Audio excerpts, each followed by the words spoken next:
Señora, la más pequeña de mis hijas, niña mía, fui a donde me enviaste a cumplir tu mandato, aunque con dificultad. Entré donde es el asiento del prelado y le di tu mensaje. Me oyó con atención y me dijo, otro día vendrás y te oiré más despacio. Comprendí en la manera como me respondió, que piensa que es quizá invención mía, que tú quieres que aquí te hagan un templo y que acaso no es de orden tuya. Por lo cual te ruego, señora y niña mía, que alguno de los principales, conocido, respetado y estimado, le encargues que lleve tu mensaje para que lo crea. Porque yo soy un hombrecillo, soy un cordero, soy una escalerilla de tablas, soy cola, soy hoja, soy gente menuda. Y tú, niña mía, me envías a un lugar por donde no ando y donde no paro. Perdóname que te cause pesadumbre y caiga en tu enojo.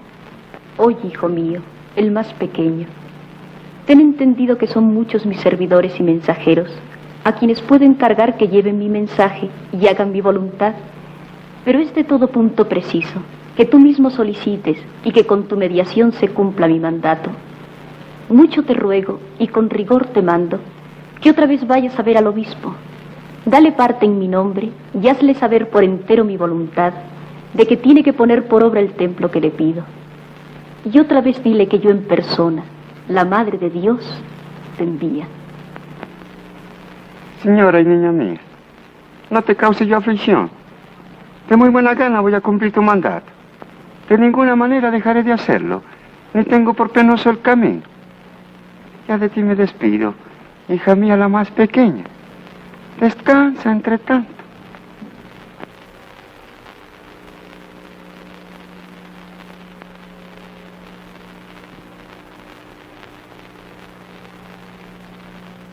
¿Qué tal, amigos? Pues seguimos en esta celebración virtual en honor a Nuestra Señora de Guadalupe. Y bueno, pues en esta ocasión tenemos el gusto de contar con la presencia de Fray José Luis Marín Ramírez, de la Orden de los Siervos de María de Xochimilco. Él en esta ocasión pues nos va a presentar una visión, su visión personal sobre el acontecimiento guadalupano. Fray José Luis, un gusto tenerlo con nosotros. Muchas gracias, Diego. Gracias, Diego y Marisa, por venir a hacernos esta entrevista aquí al Seminario de Ciegos de María de Xochimilco. Bienvenidos. Bueno, primero voy a hablar de México, la situación que estamos viviendo en México, y después voy a hacer una alusión a la historia de México y al acontecimiento guadalupano, y para aterrizar con cosas concretas, si tienen alguna pregunta que hacer. Gracias. Claro que sí, Fray. Este año 2020 ha sido diferente a otros años. Ha sido difícil por tantas cosas: la política, la economía, la salud, atacada por esta pandemia del COVID-19. Se han suspendido muchas celebraciones importantes para el pueblo, como la Semana Santa, la Pascua de Cristo Resucitado, las peregrinaciones al Señor de Chalma, a la Virgen de los Dolores, y probablemente también se va a suspender la peregrinación a la Virgen de Guadalupe el 12 de diciembre en el Tepeyac. En fin, este año ha sido como un parteaguas hacia un nuevo estilo de vida. Algunos dicen que ha sido como una tala natural donde se caen los árboles viejos. El problema es que no solamente se han caído árboles viejos, también se han caído árboles jóvenes o más jóvenes. Pero también, ¿cómo hay que interpretar este tiempo entonces? Jesús en el Evangelio nos invita a que sepamos interpretar los signos de los tiempos. En Lucas 12:54 lo pueden ustedes ver.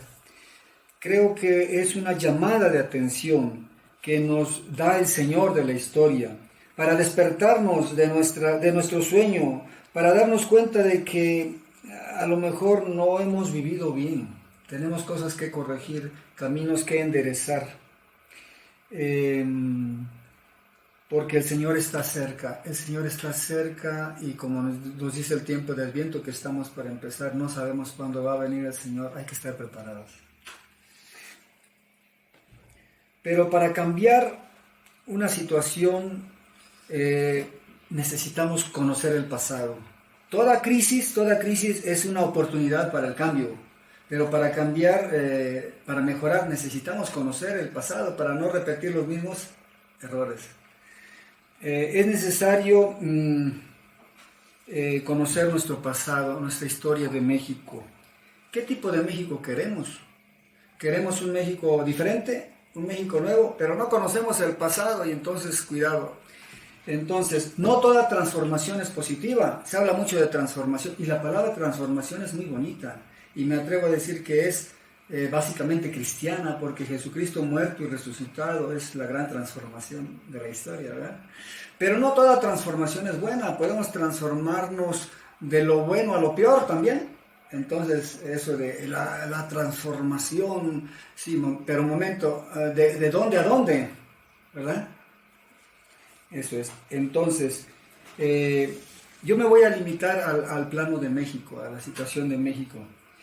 Podemos preguntarnos cuál es el México anterior, cuáles son sus fortalezas y sus debilidades, cuáles son sus valores y sus antivalores, pues como toda cultura, ninguna cultura es perfecta.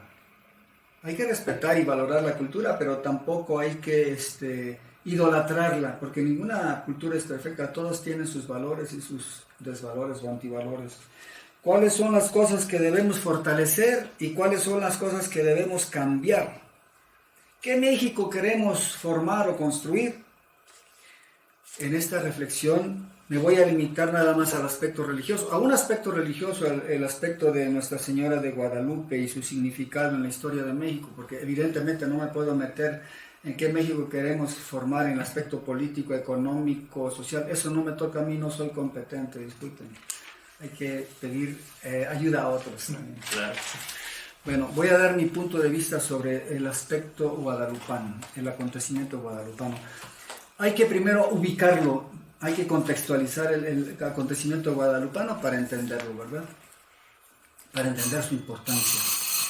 La conquista española de Mesoamérica en el siglo XVI, ese es el contexto. La conquista española de Mesoamérica en el siglo XVI. La sociedad europea estaba urgida por encontrar una nueva ruta para llegar a Oriente, pues el imperio musulmán se lo había impedido. Buscaban un acceso a llegar al Oriente también con fines comerciales para el intercambio comercial, ¿verdad? En ese tiempo la potencia que estaba en boga pues era la península ibérica, España, Portugal, ¿verdad?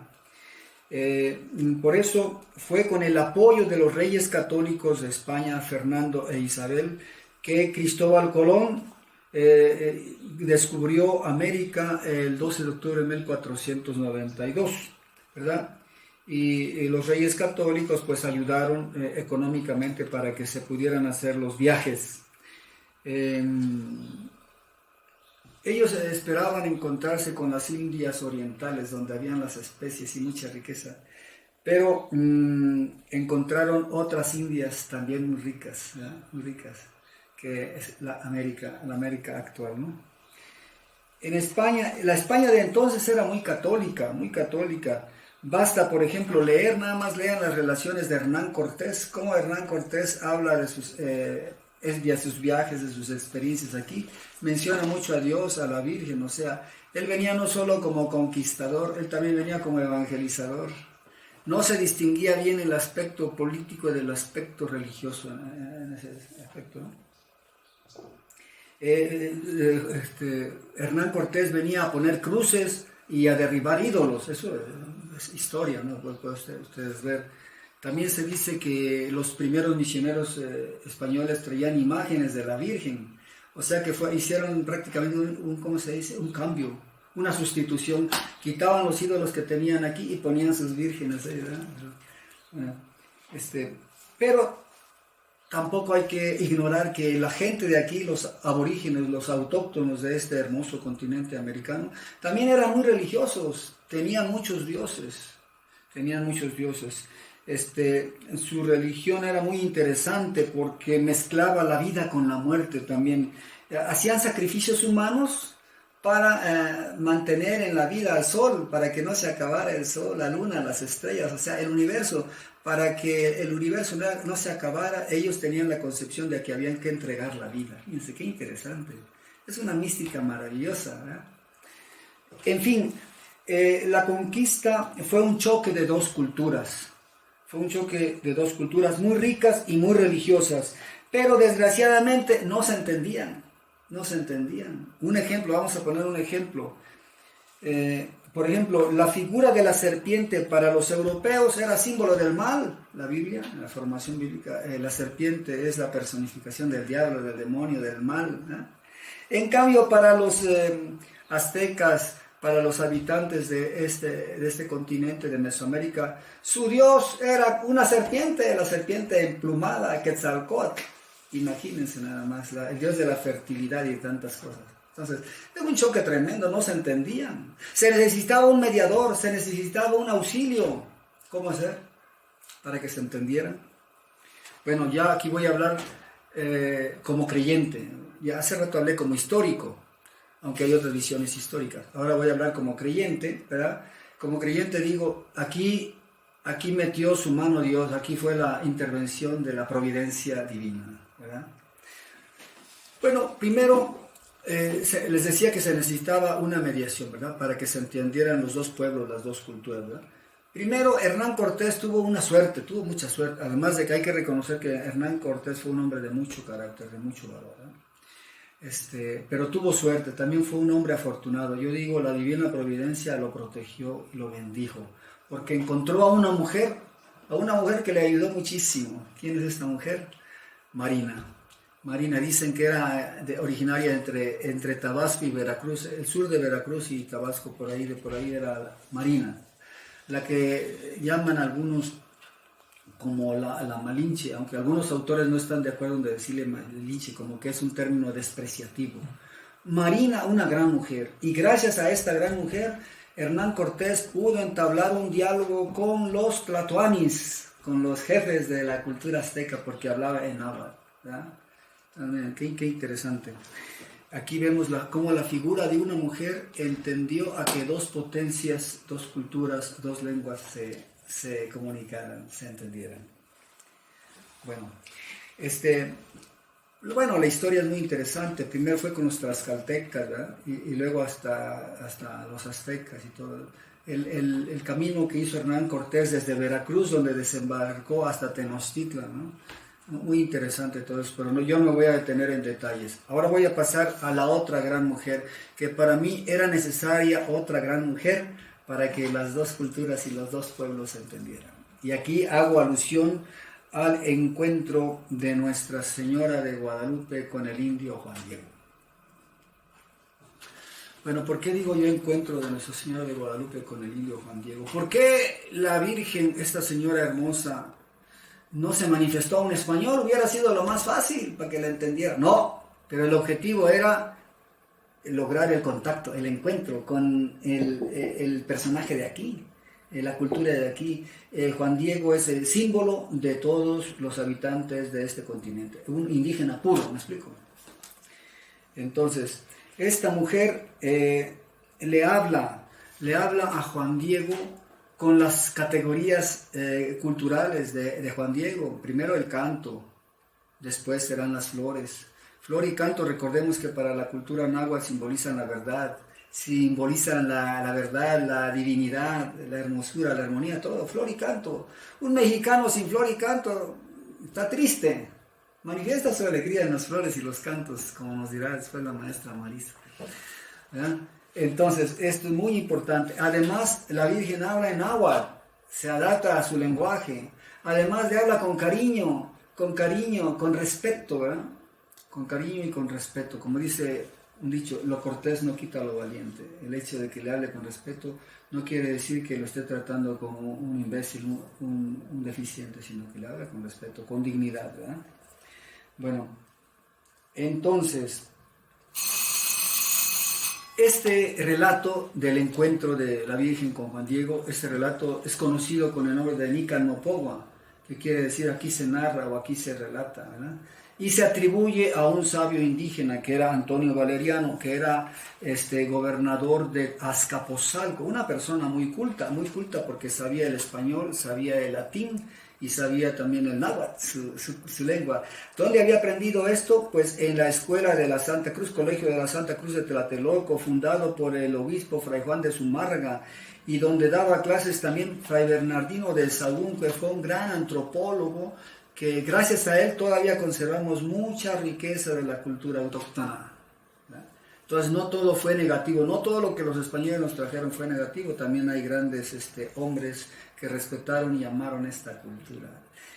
Dos aspectos que para mí parecen fundamentales en este relato del Nican Mopogua atribuido a Antonio Valeriano, ¿verdad? Primer aspecto es cómo la hermosa señora logra establecer un diálogo con el indio respetando su cultura, es decir, ella no llegó destruyendo la cultura y hablando mal de los dioses aztecas como hicieron incluso los misioneros. O sea, María no vino a destruir la cultura, sino que vino a encauzarla hacia el Dios verdadero, el Ipalneumowani, el dador de la vida que es Jesucristo, muerto y resucitado, como decíamos al principio, el Hijo amado del Padre, en el Espíritu, etcétera, etcétera. ¿Okay? Entonces, primera cosa, María se inculturiza, se dice se inculturiza, o sea, el Evangelio lo mete en la cultura, respetando la cultura, no destruyendo la cultura, ¿sí? Conservando los valores auténticos de la cultura. Ese es el primer punto clave. Segundo punto clave es que cuando el indio se siente acabado porque no creen en él, cuando el indio le pide a la Virgen, a la señora, que por favor, a su niña, le dice, por favor escógete a otro porque yo no valgo nada. Soy cola, soy hoja, no sé qué más cosas dijo. Por favor, escógete a otro. Ella no le sigue el juego a Juan Diego, sino que le dice, mira, es cierto, yo tengo muchos servidores, es la madre de Dios, la madre de Dios encarnado, Jesucristo, pero yo te he escogido a ti, yo quiero que seas tú el que vayas a cumplir la misión que te encargo. O sea, María le devuelve al indio la confianza en sí mismo, su dignidad, su respeto. Tú puedes, no dejes tu misión a otro, tú realiza tu misión. ¿Y cuál es la misión? Ve con el obispo, pídele que me hagan una casita para en esa casita acogerlos a todos. Vean que María no hace división, no pone ricos contra pobres, no, eso es marxismo, eso no es evangelio. Dice, ve al palacio del obispo, tú eres el más pobre, pero ve al palacio del obispo para que juntos construyan mi casita, donde yo manifieste a mi Hijo Jesucristo y los escuche todas sus penas, sus dolores. A todos, María no viene a hacer distinción de razas, no viene a hacer lucha de clases. En conclusión, la Virgen de Guadalupe es la mediadora, la facilitadora, la intérprete que ayudó a los españoles y a los indios a entenderse y los llevó a todos hacia Jesucristo, el Hijo de Dios vivo. Ella no se predica a sí misma, ella se presenta como la madre del verdadero Dios, por quien se vive, el Ipalnemowani. Además, ella no viene a hacer división entre los habitantes de esta tierra. Ella acepta a todos, pero desde la opción por el indio, por el pobre, por el marginado, porque ella no quiere que ninguno sea marginado, que ninguno se automargine, sino que todos colaboremos en la construcción de su casita. Todos colaboremos. Ve al palacio del obispo y dile que me construya una casita, pero él es el obispo y sus achichincles. Acuérdense que el obispo era una personalidad, tenía buena relación también con el gobierno español, etcétera, etcétera. O sea, todos tenemos que colaborar en la construcción de la casita sagrada que quiere la Virgen, que es la nueva civilización. Por eso, refiriéndome a la pregunta que hacía al principio, ¿qué México queremos? ¿Qué México queremos construir? Si queremos construir un México donde todos seamos solidarios, comunión, respeto, dignidad, pues no debemos olvidar esa raíz, porque para mí esa es la raíz de México.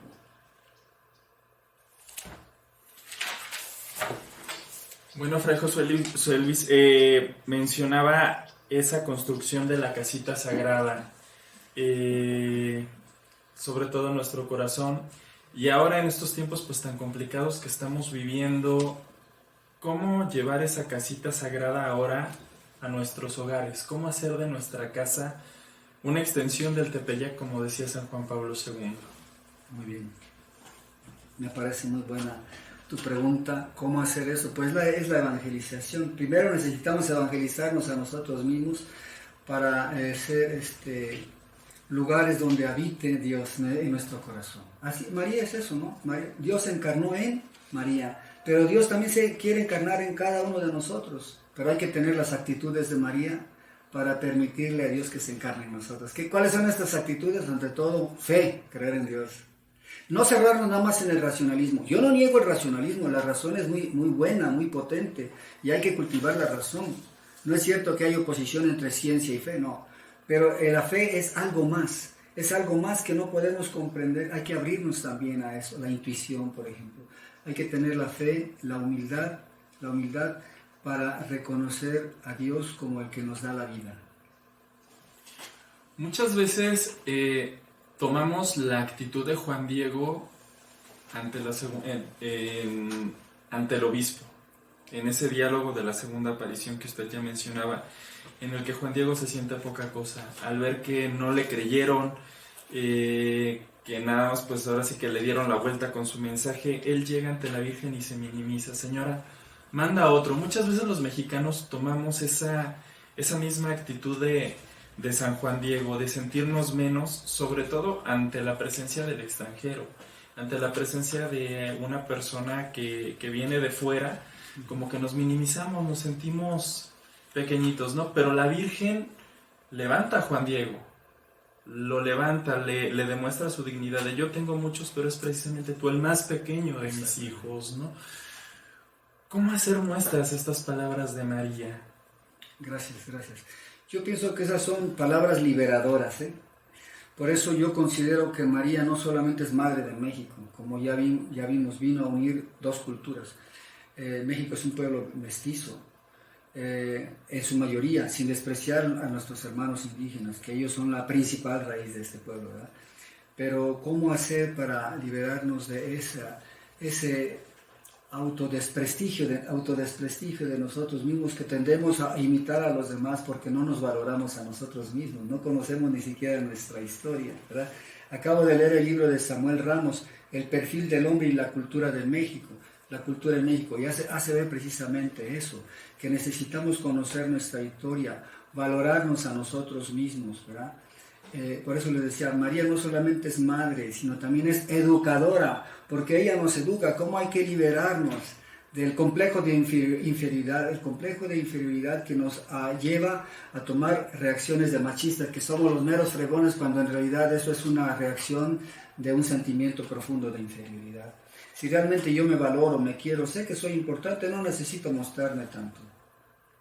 Bueno, en eso todos necesitamos educarnos, empezando por mí. Muy bien.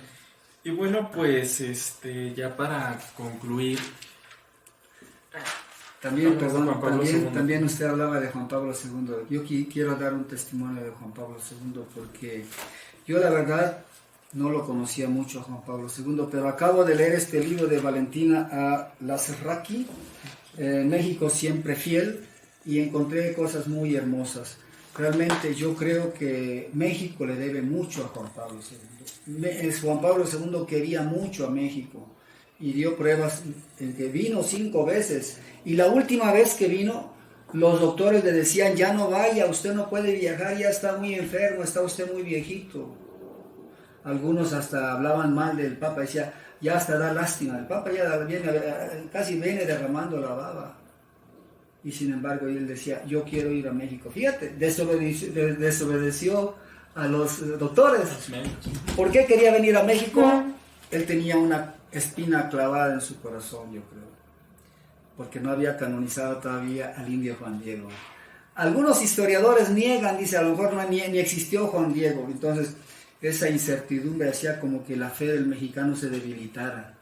Y entonces Juan Pablo II se empecinó, yo quiero ir a México. Y efectivamente su quinto viaje fue para canonizar al indio Juan Diego. Y miren cómo termina Lazarraki en la última entrevista que le hizo en vida a Juan Pablo II. Les voy a leer este pedacito, dice: me senté a su lado, estaba cansadísimo, no podía ni hablar, pero me tomó la mano y con la otra me acarició la mejilla y el cabello. Le dije que le quería dar las gracias a nombre de todos los mexicanos por el enorme esfuerzo que había hecho al volver a México por 5ª vez. El Papa me contestó con la mirada y una nueva caricia. Se le veía agotado, pero al mismo tiempo feliz por haber podido realizar una vez más su sueño, es decir, estar en México y dejarle además como regalo a San Juan Diego. Gracias, Juan Pablo II. No te puedo decir que Dios te bendiga porque tú ya eres santo, yo todavía soy un pecador. Más bien, bendícenos tú, México. Juan Pablo II, bendícenos a nosotros, bendice a México para que encontremos los caminos de la justicia y de la paz bajo el manto de Nuestra Señora de Guadalupe, la Madre del verdadero Dios por quien se vive. Amén. Muchísimas gracias, Fray José Luis. Y nosotros continuamos.